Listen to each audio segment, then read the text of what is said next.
Halo semuanya, perkenalkan saya Nurulia Syifa Sujono dengan NPM 130110190 166. Pada kesempatan kali ini saya akan membahas mengenai tidur dan mimpi.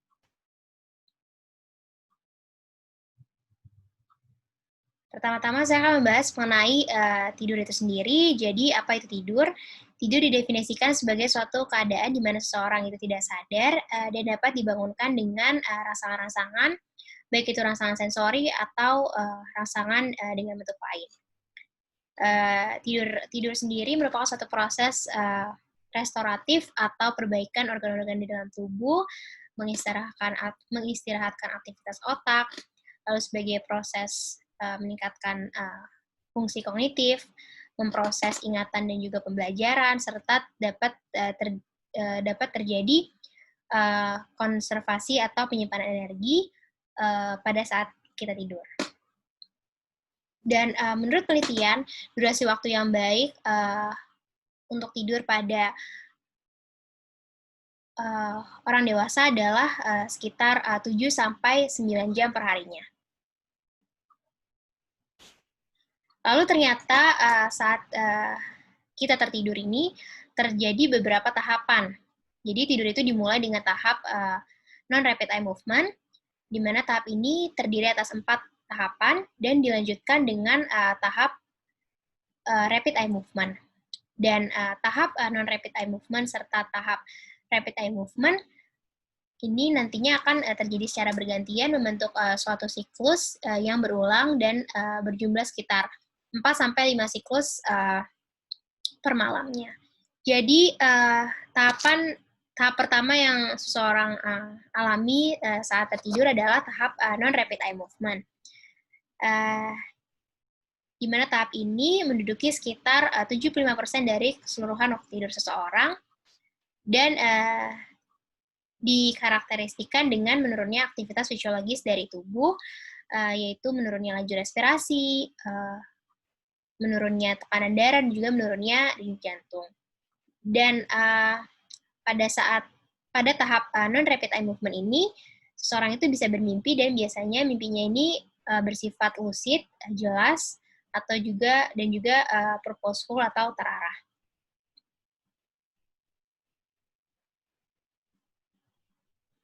Lalu selanjutnya setelah melalui tahap non-rapid eye movement, seseorang akan memasuki tahap rapid eye movement yang disebut juga dengan paradoxical sleep yang menduduki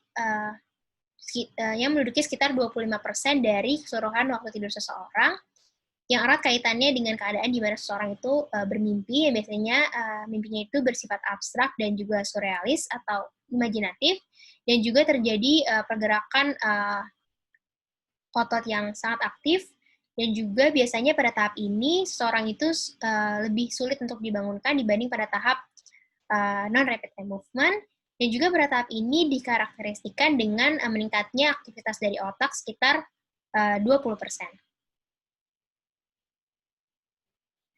Nah, ini merupakan suatu ilustrasi di mana tidur ini diawali dengan tahap non-rapid eye movement yang terdiri atas 4 tahapan, lalu dilanjutkan dengan tahap rapid eye movement, yang nantinya ini akan terjadi secara bergantian membentuk suatu siklus yang berulang dan berjumlah sekitar 4-5 siklus per malamnya. Lalu seperti yang sudah saya paparkan sebelumnya, bahwa mimpi ini terjadi pada tahapan non-rapid eye movement maupun tahap rapid eye movement, namun biasanya ini mimpi itu terjadi terutama pada tahap rapid eye movement. Jadi sekarang saya akan membahas mengenai mimpi. Jadi apa itu mimpi? Mimpi itu merupakan suatu pengalaman bawah sadar yang berisikan gambaran-gambaran, pikiran, ataupun juga perasaan yang terjadi selama seseorang itu tertidur. Mimpi juga dapat berupa persepsi, ingatan, harapan, fantasi, rangsangan, ataupun juga dapat berbentuk konflik. Dan mimpi ini sangatlah visual dan bervariasi dalam warna, bentuk, dan juga gerakan yang biasanya itu berupa orang, wajah, tempat-tempat, maupun juga benda-benda. Dan saat tertidur, seorang ini dapat mendengar suara, mencium bau, dan juga merasakan sesuatu seperti rasa senang dan juga rasa sakit. Dan berdasarkan penelitian, rata-rata seorang itu bermimpi sekitar 2 jam per malamnya, dan totalnya sekitar 6 tahun dari total kehidupan manusia. Dan mimpi itu bersifat sangat-sangat subjektif dan benar-benar merupakan pengalaman personal ataupun individu, dan biasanya mimpi itu mengandung hal-hal yang nonsens atau tidak masuk akal sehingga sangat susah untuk diinterpretasikan secara rasional. Lalu, apa yang sebenarnya terjadi saat seseorang tertidur dan bermimpi? Jadi yang pertama, saat seseorang tertidur dan bermimpi, terjadi konsolidasi memori atau konsolidasi ingatan, di mana ingatan-ingatan yang baru akan di-reorganize atau diatur kembali atau diatur ulang, dan nantinya akan digabungkan dengan ingatan jangka panjang yang sudah ada.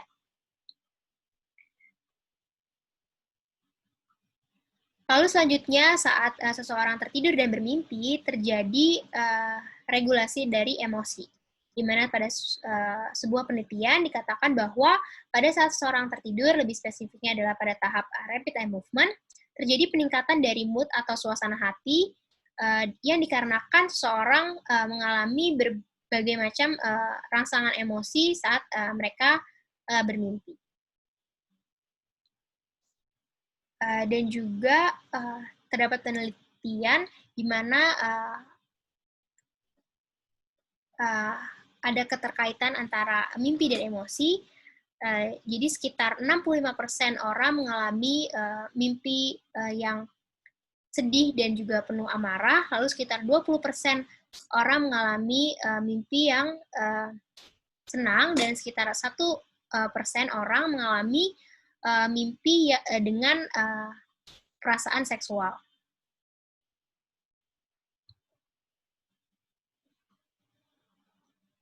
Lalu selanjutnya saat seseorang tertidur dan bermimpi,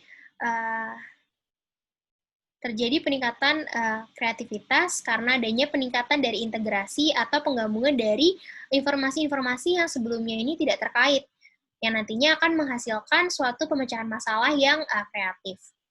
Dan tidur juga dapat memfasilitasi seseorang dengan insight atau wawasan karena adanya restrukturasi dari ingatan baru. Jadi sebenarnya tidur dan bermimpi ini dapat secara kreatif menginspirasi seseorang ataupun juga dapat memecahkan masalah baik itu bersifat emosional ataupun juga non-emosional yang dimiliki oleh seseorang. Lalu selanjutnya saya akan membahas mengenai aktivitas otak saat tahap rapid eye movement, dikarenakan pada tahap rapid eye movement ini yang terutama terjadi mimpi. Jadi untuk bagian yang warnanya merah, terjadi peningkatan aktivitasnya saat pada tahap rapid eye movement, dan juga untuk warna yang biru ini terjadi penurunan aktivitas pada saat rapid eye movement. Jadi bagian-bagian otak yang mengalami peningkatan aktivitasnya adalah antara lain adalah primary motor cortex, lalu ada basal forebrain, lalu ada hippocampus, thalamus, amigdala, basal ganglia, lalu ada pontine tegmentum, cerebellum, lalu ada premotor cortex, dan yang lainnya. Lalu sedangkan bagian otak yang mengalami penurunan aktivitas antara lain adalah pada bagian orbitofrontal cortex, inferior parietal cortex, lalu pada bagian dorsolateral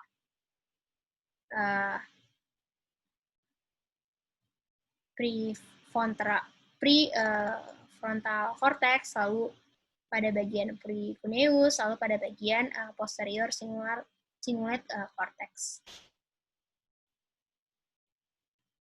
Mungkin sekian yang bisa saya sampaikan.